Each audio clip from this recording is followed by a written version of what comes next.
জীবনে অনেক রমজান আসবে এবং অনেক রমাদান চলে যাবে। একটা সময় আসবে যে জীবনের সূর্য অস্তমিত হয়ে গিয়েছে তথা মালাকুল মাউত চলে আসবে, আমার মৃত্যু হয়ে যাবে। কিন্তু রমাদানকে কার্যকর করার জন্য যে ধরনের পদক্ষেপ গ্রহণ করার দরকার ছিল না নেওয়ার কারণে আমি যেটুকু সমৃদ্ধ হতে পারতাম, যেটুকু নেকির পাল্লাকে ভারী করতে পারতাম, সেখান থেকে আমরা অনেক যুজন যুজন দূরে সরে যাব।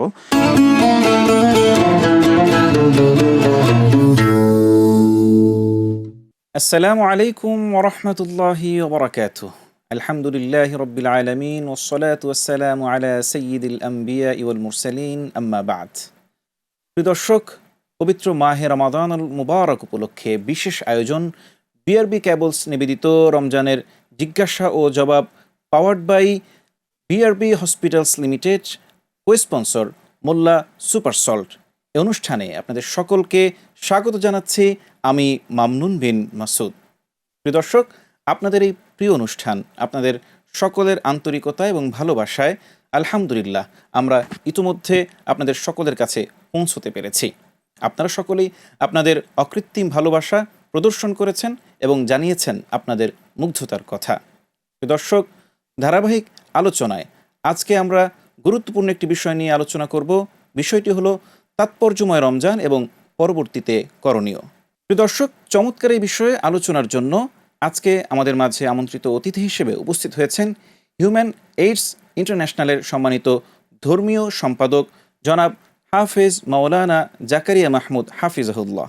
মোহতারাম, আসসালামু আলাইকুম ওরহমতুল্লাহি ওবরাকাতুহ। ওয়ালাইকুম আসসালাম ওরহমতুল্লাহি ওবরাকাতুহ। মোহতারাম, কেমন আছেন? আছি আলহামদুলিল্লাহ, ভালো। আপনি কেমন আছেন? আলহামদুলিল্লাহ। আজকের এই পর্বে আপনাকে আমরা আন্তরিক কৃতজ্ঞতা এবং স্বাগত জানাচ্ছি।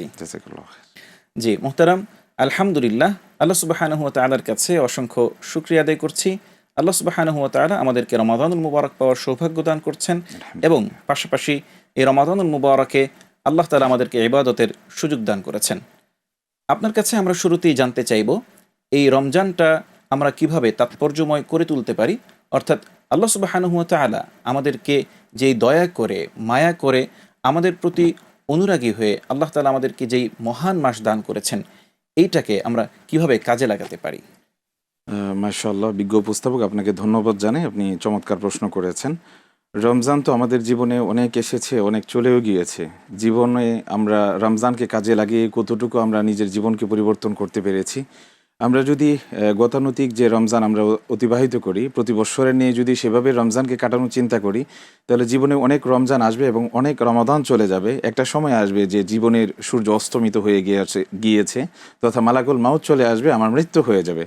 কিন্তু রমাদানকে কার্যকর করার জন্য যে ধরনের পদক্ষেপ গ্রহণ করার দরকার ছিল না নেওয়ার কারণে আমি যেটুকু সমৃদ্ধ হতে পারতাম, যেটুকু নেকির পাল্লাকে ভারী করতে পারতাম, সেখান থেকে আমরা অনেক যুজন যুজন দূরে সরে যাব। এই জন্য তাৎপর্যময়ভাবে রমজানকে কাটানোর জন্য কিছু কর্মসূচি তো অবশ্যই হাতে নিতে হবে। প্রথম নাম্বার হচ্ছে, রাসূল করিম সাল্লাল্লাহু আলাইহি ওয়াসাল্লাম চমৎকারভাবে তিনি রমজানের একটি হাদিস বলেছেন, যেটা রমজানের আলোচনা করতে গেলে অটোমেটিক চলে আসে। তিনি বলেছেন, বুখারী এবং মুসলিম শরীফে হাদিসটি বর্ণিত হয়েছে, মান সামা রমাদানা ঈমানান ওয়া ইহতিসাবান গুফিরা লাহু মা তাকদ্দামা মিন যানবিহি। এই কিছু কর্মসূচির মধ্যে এখানে তিনটি কর্মসূচি খুব দারুণভাবে রাসূল সাল্লাল্লাহু আলাইহি ওয়াসাল্লাম ব্যাখ্যা করে দিয়েছেন। তোর মধ্যে প্রথম হচ্ছে, মাহে রমাদানের যে প্রধান ফরজ রোজা কিংবা সিয়াম সাধনা করা, এই রোজাকে সঠিকভাবে পালন করা ঈমান এবং ইহতিসাবের সাথে। অর্থাৎ একদিকে হচ্ছে ঈমান পরিপূর্ণ বিশুদ্ধ থাকতে হবে, অপরদিকে আমি যে সিয়াম সাধনা করছি এটা কেবলমাত্র আনুষ্ঠানিকতা না, এটা কোনো ধরনের ধর্মকেন্দ্রিক এক ধরনের চিন্তার জায়গা থেকে না, বরং এটা ইহতিসাব তথা আল্লাহর পক্ষ থেকে প্রতিদানের প্রত্যাশায়।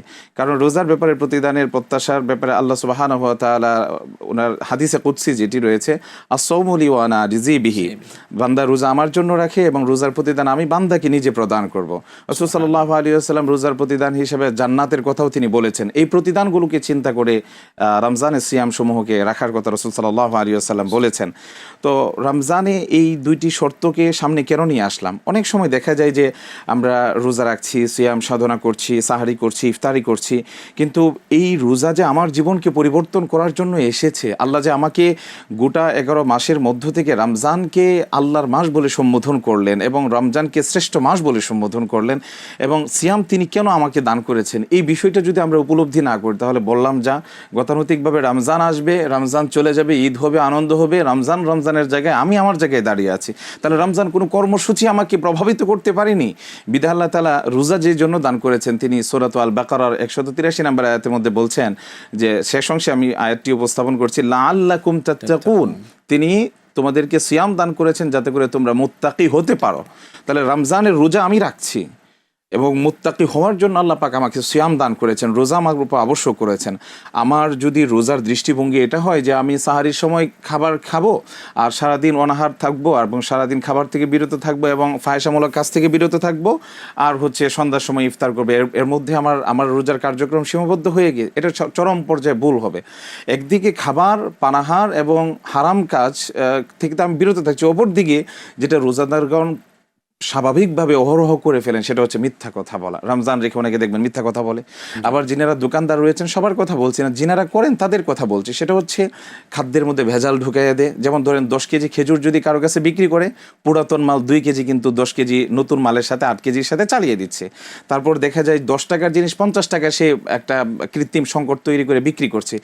এই যে একদিকে আমি রোজা রাখছি, অপরদিকে মিথ্যা কথা বলছি, মিথ্যা কসম করছি, মানুষকে আমি ঠকাচ্ছি, খাদ্যের মধ্যে ভেজাল দিচ্ছি, ওজনে আমি কম দেওয়ার জন্য নানান রকম আয়োজন তো আছে।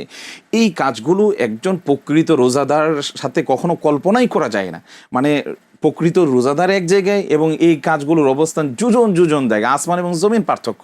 তাহলে একজন সিয়াম যিনি প্রকৃত রোজাদার হবে, জীবনকে পরিবর্তনের জন্য যার রমজান আশীর্বাদ হিসেবে আবির্ভূত হবে, সে কশ্চিন কালেও মিথ্যা কথা বলা, মিথ্যা কসম করা, খাদ্যে ভেজাল দেওয়া এবং যে সমস্ত কাজ রোজাকে দুর্বল করে দেয়। যেমন রাসূল কারীম সাল্লাল্লাহু আলাইহি ওয়াসাল্লাম বলছেন যে আস-সাওমু জুন্নাতুন লাম ইউখরাকহা, রমজান হচ্ছে ঢাল স্বরূপ, জাহান্নাম থেকে বাঁচার জন্য হচ্ছে ঢাল স্বরূপ, লাম ইউখরাকহা। চমৎকার একটি কথা বলেছেন যে সাবধান, তোমরা রমজান নামক সেই ঢালটাকে ছিদ্র করে দিও না, জীর্ণশীর্ণ করে দিও না।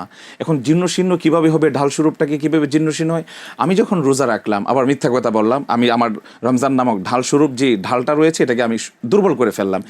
আমি যখন মিথ্যা কসম করলাম, আমি যখন খাদ্যে ভেজাল মিশালাম, আমি যখন রোজা অবস্থায় নানান ধরনের অহেতুক, অনার্থক এবং ফাহিশামূলক কাজের সাথে সম্পৃক্ত হলাম, আমার জাহান্নাম থেকে যেই রোজাটাকে আল্লাহ পাক আমার জন্য হাতিয়ার হিসেবে দিয়েছেন আর-সাওমু জুন্নাহ, সেই কিন্তু জাহান্নাম থেকে এই রোজা কিন্তু আমাকে বাঁচাতে পারবে না। আমাকে পরিবর্তনের ক্ষেত্রে যে ভূমিকা রাখা, আমাকে একজন আদর্শ মুমিন হিসাবে, আদর্শ মুমিন, বৈপ্লবিক মুমিন হিসেবে পরিবর্তন করার ক্ষেত্রে যে ভূমিকা, সিয়াম কিন্তু তখন সেটা আমার উপর রাখতে পারবে না। এটা আমার ব্যর্থতা। জি জি মোহতারাম, আপনি খুবই চমৎকার আলোচনা করছিলেন, মাশাআল্লাহ, মুগ্ধ হয়ে শুনছিলাম আপনার এই সুন্দর আলোচনা।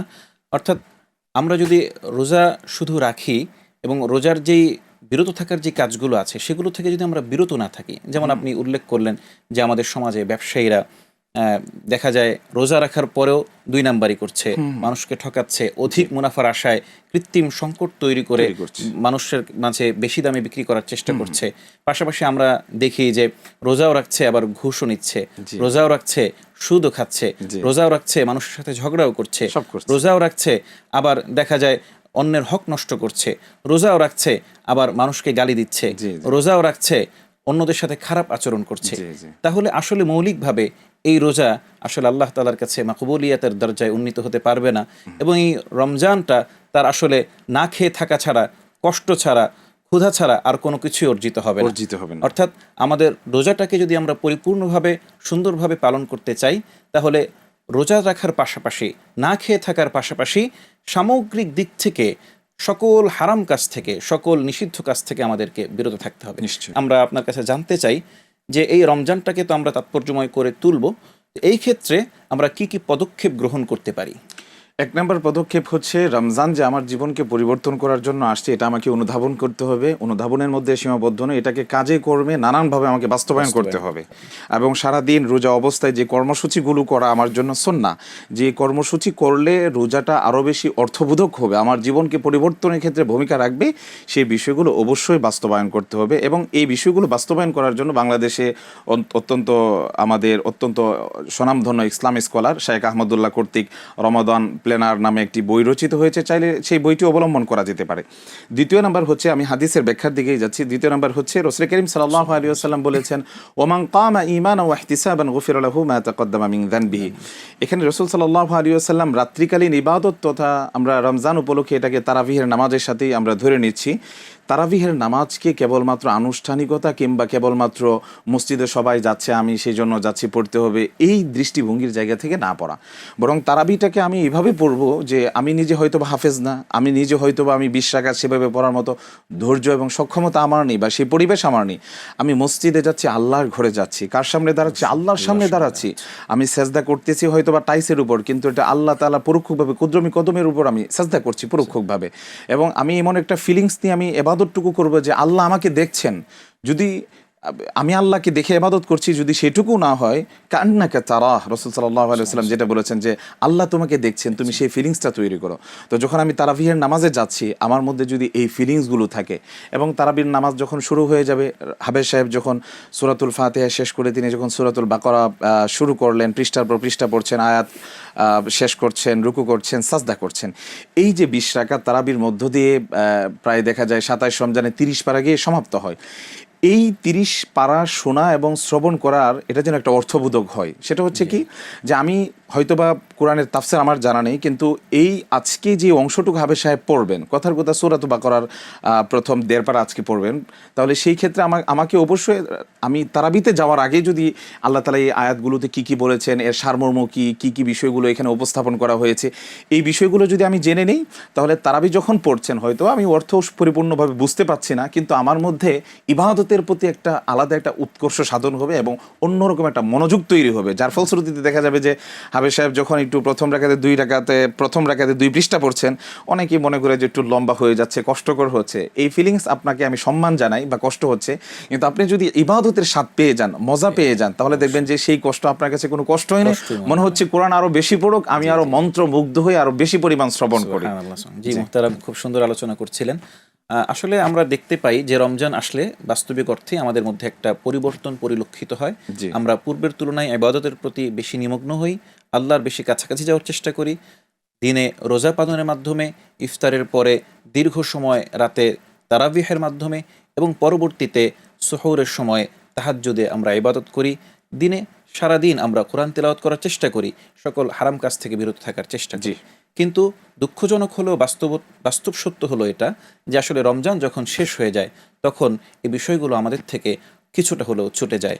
মুহতারাম, এ সম্পর্কে যদি কিছু বলেন যে রমজান পরবর্তীতে আমাদের করণীয় কি? আসলে রমজান পরবর্তীতে বেশ কিছু কর্মসূচি রয়েছে। প্রথম হচ্ছে, রমজানে আমরা ফরজ যে আমলগুলো যেভাবে গুরুত্বের সাথে করেছি, রমজান শেষ হয়ে যাওয়ার পরে সেই ফরজগুলো যেন ছুটে না যায়। অনেক মুসল্লি আপনি পাবেন যে যারা রমজানে কন্টিনিউ নামাজ পড়েছে, 5 ওয়াক্ত নামাজ পড়ার জন্য চেষ্টা করেছে, রমজান চলে গিয়েছে, আল্লাহর ওই বান্দা মসজিদ থেকেও হারিয়ে গিয়েছে, তাকে আর খুঁজে পাওয়া যায় না। এটা যেন না হয়। রমজানের পরেও যেন ফরজ ইবাদতের প্রতি আমার যেন আলাদা একটা গুরুত্ব থাকে। দ্বিতীয় নাম্বার হচ্ছে, রমজানে আমরা ফরজ সিয়াম সমূহের মাধ্যমে সিয়ামের একটা অভ্যাস কিন্তু আমরা রমজানে পেয়েছি, প্রশিক্ষণ পেয়েছি। রমজান সমাপ্ত হয়ে যাওয়ার পরে নফল যে সিয়াম সমূহ যখন যা আসে, সেই রোজাগুলো রাখার জন্য চেষ্টা করা। তৃতীয় নাম্বার হচ্ছে, তারাবিহের মাধ্যমে মূলত আমরা এই নফল নামাজের একটা প্রশিক্ষণ আমরা কিন্তু রমজানে গ্রহণ করেছি।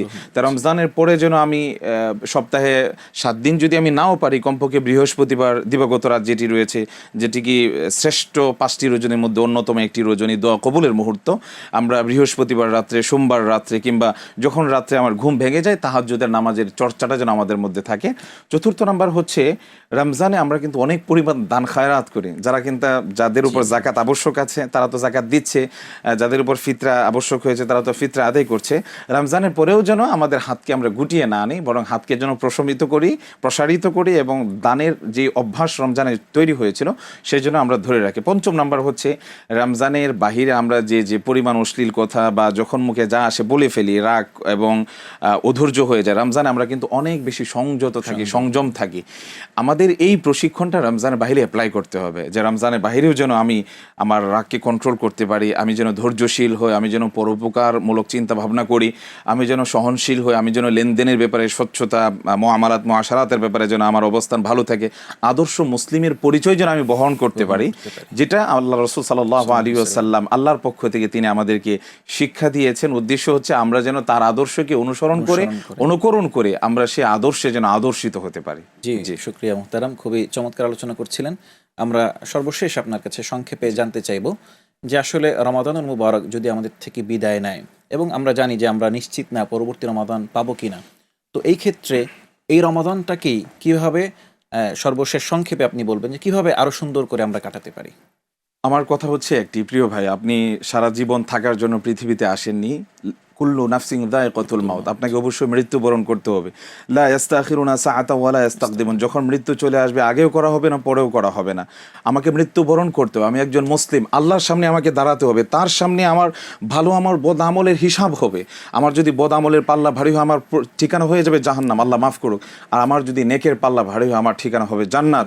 আর রোজার ব্যাপারে আল্লাহ বলছেন, তোমরা যদি সিয়াম সাধনা ভালো করে করো এবং প্রকৃত তাৎপর্য মণ্ডিত করে তোমরা সিয়াম সাধনা করতে পারো, তাহলে আল্লাহর কাছে আমরা আশাবাদী আমার এই রোজা হবে আমার জান্নাতে যাওয়ার কারণ। আমরা যেন সেই জান্নাতের পথের প্রতীক হয়ে যেন আমরা রমজানকে ধারণ করতে পারি এবং পরবর্তী সময় যেন আমরা কাটাতে পারি। আল্লাহ যেন তৌফিক দান করে। আমিন আমিন। শুকরিয়া মুহতারাম। মুগ্ধ হয়ে মন্ত্রমুগ্ধের মতো আপনার আলোচনা শুনছিলাম। খুবই সুন্দর দারিলিক তথ্য সমৃদ্ধ আলোচনা পেশ করছিলেন।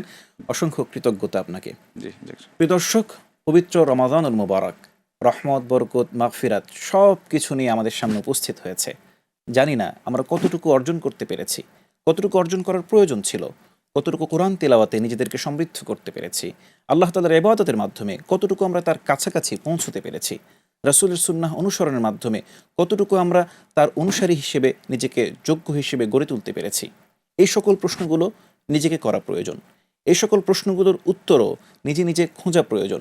যখন আমরা এই প্রশ্ন করব এবং এর উত্তরও আমার জানা থাকবে, তাহলে আমার উন্নত অবস্থান নাকি আমি নিম্নে রয়েছি এ বিষয়টা আমার কাছে স্পষ্ট হয়ে যাবে।